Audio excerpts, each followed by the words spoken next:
আজ পয়লা ফাল্গুন ঋতুরাজ বসন্তের শুভ আগমন উপলক্ষে আমরা প্রতি বছর মর্নিং বেল চিলড্রেন একাডেমির উদ্যোগে পিঠা মেলা এবং বসন্ত উৎসবের আয়োজন করি। এটির ভিন্ন ভিন্ন দুটি গুরুত্ব রয়েছে। একদিকে পিঠা মেলা, পিঠা হলো আমাদের বাঙালির গ্রামীণ ঐতিহ্য, শহরী জীবনে যান্ত্রিকতায় সেটি কিন্তু আমরা আজ হারাতে বসেছি। আমাদের নতুন প্রজন্মের মধ্যে পিঠাপুলি সম্পর্কে ধারণা দিতেই প্রতি বছর আমরা এই আয়োজনটি করি। আর বসন্তের আগমনে এই দিনে প্রকৃতিতে নতুন ফুল, কচি পাতা, মৃদু বাতাসের আগমন ঘটে।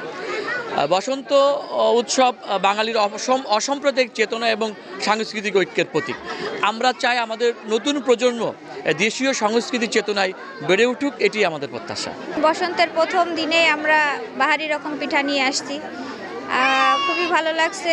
আরও অনেকের তো দেখছি মানে পিঠার এখনও আমরা শুরু করিনি কিছুই, তো তখনই সাকসেস হব যখন সবগুলো প্লেট আমাদের খালি হবে। বাচ্চা নিয়ে আসছি এখানে মর্নিং বেল চিলড্রেন একাডেমি কর্তৃক আয়োজিত বসন্ত উৎসব এবং পিঠা মেলা সুন্দর লাগছে। এখানে এনারা প্রতি বছরই এই আয়োজনটা করে থাকে। মানে বাঙালির যে ঐতিহ্য, হারিয়ে যাওয়া ঐতিহ্য এনারা মূলত ধরে রাখার চেষ্টা করে। ভালো লাগছে, সুন্দর লাগছে। আমার ভীষণ ভালো লাগছে। সব পুরনো মানুষদের সাথে দেখা হচ্ছে, পিঠার আয়োজনগুলো আমি আমার সন্তানকে দেখাতে পাচ্ছি, বাঙালির যে ঐতিহ্য এটা আমি আমার সন্তানের কাছে তুলে ধরতে পারছি। এটা ভীষণ ভালো লাগার একটা ব্যাপার। আর খুবই ভালো লাগছে এইসবের জন্য। আমি জীবনে এগুলো আসলে সে দেখি না। এবার আমি বলি আমি থাকি হলো সে ঢাকায়, আমার নানু বাড়ি হলো এইখানে। তো সে আজকে আমাদের যাওয়ার কথা ছিল, কিন্তু সে টিকিট কাটা হয়েছে দুপুরে। তো সে এবার হলো মা বললো যে সে তখন দেখেই আসি। এবার আমার খুবই ভালো লাগছে যে সে আমি এইখানে আসতে পেরেছি। সবসময় ভালো লাগে, আমি প্রত্যেক বছরই আসি।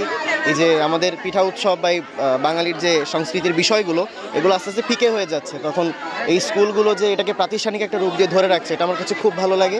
আমি সেই ছোট থেকে স্কুলে আসি, প্রত্যেকটা বছর আমি এই জিনিসটা অ্যাটেন্ড করার চেষ্টা করি।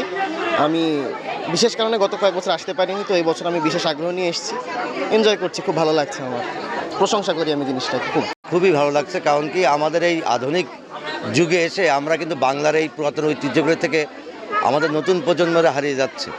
তো মর্নিং বেলকে ধন্যবাদ জানাচ্ছি এরকম একটি আয়োজন করার জন্য, পিঠা উৎসবের এরকম একটি আয়োজন করার জন্য। এবং এই যে তরুণ প্রজন্ম যারা বেড়ে উঠছে তাদের সাথে এই যে বিভিন্ন ধরনের যে বাংলার যে পুরাতন ঐতিহ্য সেগুলোর সাথে পরিচয় করে দেওয়ার জন্য এরকম একটি পিঠা উৎসবের আমার একটি অনেক গুরুত্ব আছে।